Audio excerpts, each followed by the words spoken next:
बच्चों आज हम लोग बात करते हैं क्लास 12th में चैप्टर 1 की इलेक्ट्रिक चार्जेस एंड फील्ड में एक इनिशियल टॉपिक है कि कैसे हम किसी बॉडी को चार्ज बना सकते हैं। इसका मतलब कि अभी वो बॉडी न्यूट्रल है।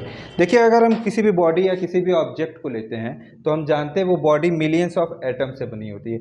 जबकि अगर हम एटम को देखें तो एटम में क्या होता है, एक न्यूक्लियस है, न्यूक्लियस में प्रोटॉन और न्यूट्रॉन पाए जाते हैं, जबकि उसके बाहर के ऑर्बिट में इलेक्ट्रॉन रिवॉल्व करते रहते हैं। अब अगर ये एटम न्यूट्रल है, इसका मतलब ये सारे न्यूट्रल एटम मिलके एक न्यूट्रल बॉडी बना रहे हैं।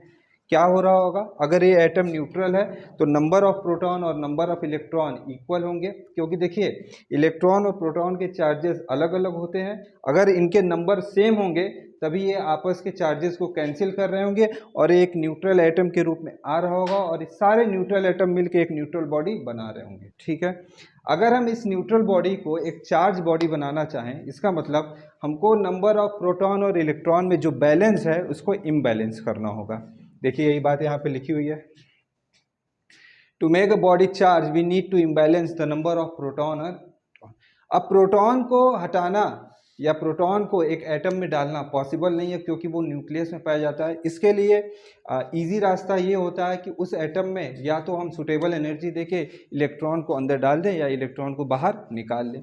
क्या होता है, देखिए अगर हम इलेक्ट्रॉन को किसी बॉडी से निकालते हैं तो उस बॉडी में इलेक्ट्रॉन की डिफिशियंसी हो जाती है, जिससे कि वो बॉडी पॉजिटिवली चार्ज हो जाता है। इसके अपोजिट क्या होता है, अगर हम इलेक्ट्रॉन को उसमें इंसर्ट कराते हैं तो उसमें इलेक्ट्रॉन एक्सेस हो जाते हैं, जिससे कि वो बॉडी निगेटिवली चार्ज हो जाता है, क्योंकि इलेक्ट्रॉन कैरी करता है निगेटिव चार्ज।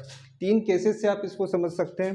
देखिए ये बॉडी दिखा रहा है कि इलेक्ट्रॉन और प्रोटॉन इक्वल है, इसका मतलब ये आपस के चार्जेस को कैंसिल कर रहे होंगे और बॉडी बन गई हमारी न्यूट्रल। सेकेंड वाले केस में देखिए इलेक्ट्रॉन ज़्यादा हैं, अगर इलेक्ट्रॉन ज़्यादा हैं तो निगेटिव चार्ज ज़्यादा होगा तो बॉडी हो गया निगेटिव। प्रोटॉन ज़्यादा है, अगर प्रोटॉन ज़्यादा है तो पॉजिटिव ज़्यादा होगा, बॉडी हमारी हो गई पॉजिटिव।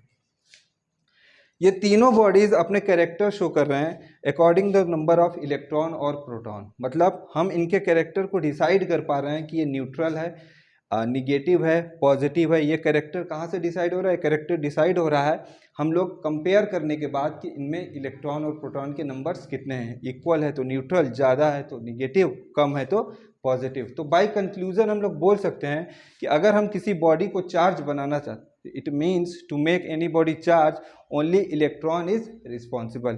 फिर से आपको एक फैक्ट याद दिला दें, किसी बॉडी को चार्ज बनाने के लिए हमको इलेक्ट्रॉन और प्रोटॉन का जो बैलेंस है, जो इनके बीच में बैलेंस स्थापित हुआ है, उसको हमको हटाना पड़ता है।